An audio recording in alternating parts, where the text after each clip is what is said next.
Member of Parliament for Tunapuna, Mr. Esmond Ford. Good morning, sir.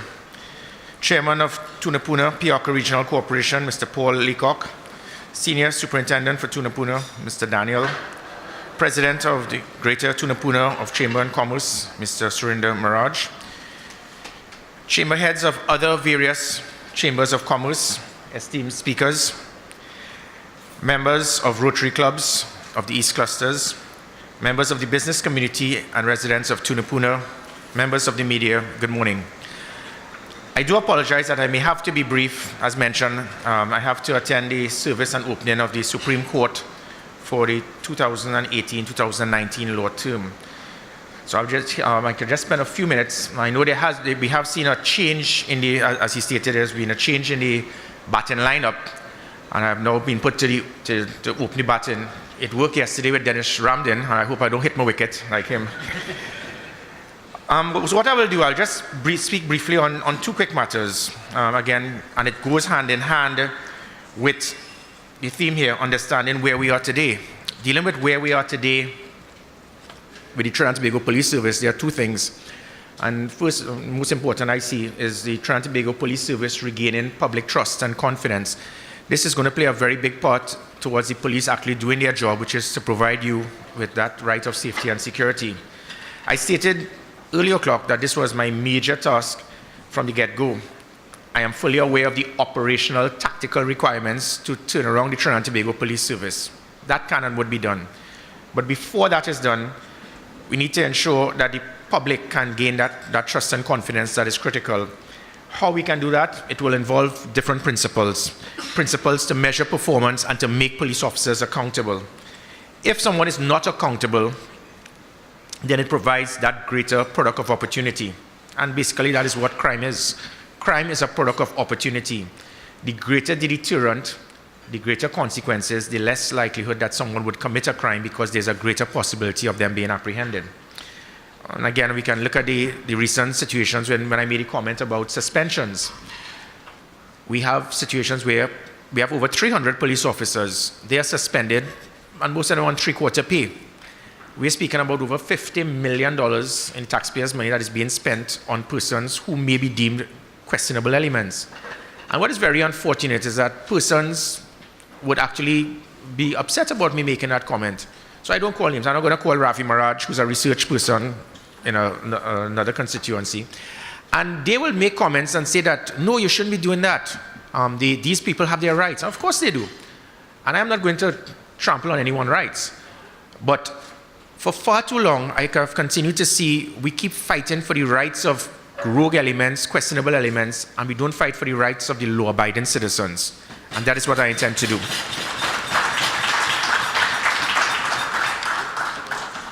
So the concept that I have of putting measures of performance and making police officers accountable, it should not just be seen as an avenue to discipline, to suspend, or to fire. It is also a critical avenue that can be used to ensure that police officers can be the best that they can be. Because by using proper systems to measure performance and make persons accountable, it can reward them, it can improve their performance, it can also assist them in promotion. I will also be looking at the comprehensive systems for better public relations. You know, there's an advertisement, I think it's NLCB, with illegal gambling. And someone imitates a police officer, and he has apprehended an individual. And the voice of the police officer is one of arrogance, being obnoxious, being high-handed.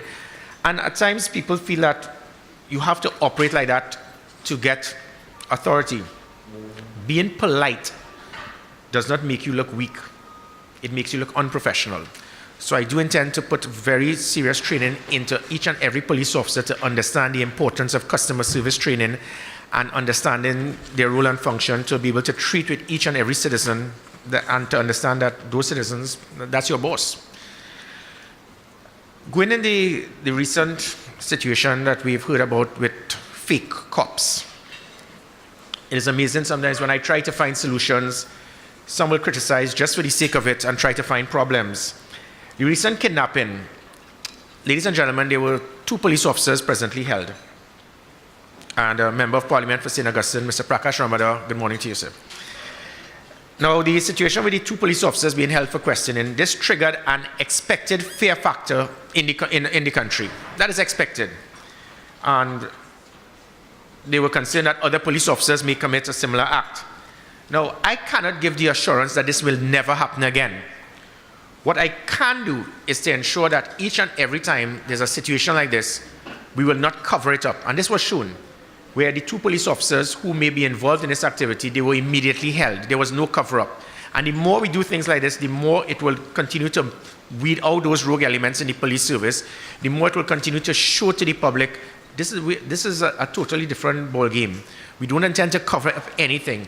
Any police officer that is held for any situation that is illegal, unethical, and it is outside of their role and function as a police officer that affects you, the citizen, we intend to deal with it. Unfortunately, there very little was stated about the 200 police officers who helped me. I led the operation along with Deputy Commissioner of Police Harold Phillip. And I will deal with this with each and every serious crime that will take place, because that is basically leadership by example. I have no intention to have my officers go there and do something that I wouldn't do myself. But going back to the recent incident, in an effort to put less fear in citizens and to make it more difficult for those who may be out there and believe that they can commit similar acts, what I did was actually stated to the citizens your rights, what you can and cannot do. And that right also included to explain that you have a right to ask the police officer for their ID card, and your right you can call a family member. But then the critics and those glass half empty individuals, they came out of the woodwork asking, well, suppose the police ID is fake. Suppose they don't allow us to do that, and so on. As I stated in a recent meeting last week, I described a number of countries where this has taken place. Even just last week, a US Border Patrol agent has now been accused of killing 4 women. But you didn't hear anyone in those countries say, well, because of that, I am going to disregard, ignore the police officers because I don't trust them. When this happened, it is unfortunate. It damages the image of the Trinidad and Tobago Police Service. What I am trying to do is to rebuild that trust, rebuild that image, to weed out the rogue elements, and I need your assistance. By the actions of us bringing those to justice, it will greatly minimize such future activity. I imagine a media reporter asks that, can he just put down the window down a little, take the police ID card, look at it, screenshot it, and give it back to him? I do not know if the next thing is going to be to ask police officers for their certificate of character, their blood type, terms of reference. We have to go. I am asking the public, let us please take it down a notch. Let us look at the glass half full. Let us look at what we have achieved. This was the first situation where, well, if anyone could correct me, when last have we heard a situation where the Trinidad and Tobago Police Service, based on proper intelligence and operation, we were able to extract a hostage whilst being held by kidnappers, get her out, and the ransom was never paid. It showed that we're in the right direction. And yes, I do know that the 2 police officers were held, and we will hold many more if they continue to do so. But the person who was involved in this, let me just add, this is where I will just top it off. Mrs. Natalie Polony, as soon as I made the call for us to move in, it was a judgment call, and it worked. She was immediately brought to my office. About a few minutes after, she was extracted. And there's a difference with, I keep saying extracted to release. Release is usually, sometimes the ransom is paid and the hostage is found. She was extracted. We took her out of the hands of those criminal elements. And Mrs. Polony sent a letter to me yesterday. And she has asked me, she has given me approval to read it out to the public. Now, this is the individual who was actually kidnapped. And this is how she sees the Trinidad and Tobago Police Service and what has happened. Gary Griffith, Commissioner of Police, Police Headquarters, Port of Spain. And this is from Mrs. Natalie Polony. Dear Mr. Griffith, normally words come easy to me, but for the first time ever, they elude me. How do you thank the men and women who have given you back not only your life, but your very heart and soul? My family and I will forever be grateful to the Commissioner of Police, well, forget the Commissioner of Police, to the anti-kidnapping squad and all those in the police service who worked tirelessly for my safe return.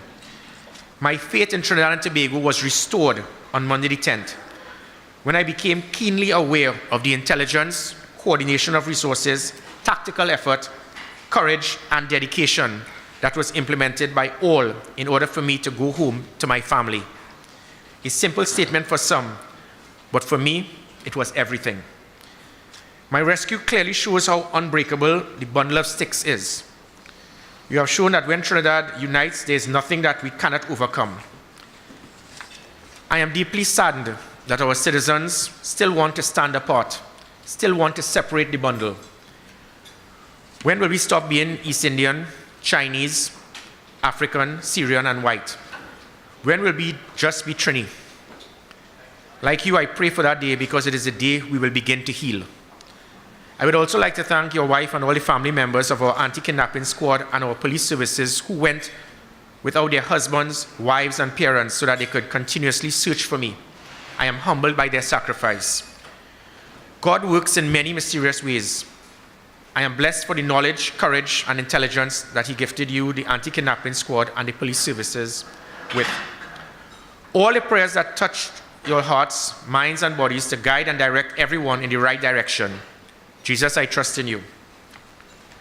And this is the last point.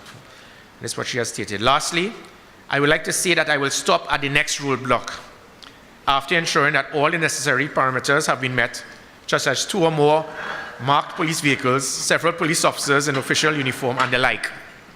However, I hope that it is a speed trap. After all that happened, I may get a bly. Natalie Polony. Ladies and gentlemen, members of the media, that sums up what I ask all citizens to do. It is time for us to circle the wagons. If we work together with the Trinidad and Tobago Police Service and the law-abiding citizens of this country, it will be an unbreakable combination where once and for all we can do what is required to provide you with your fundamental right of safety and security, and to once and for all weed out the rogue elements in the police service and those who deprive you of your right to safety and security. I thank you.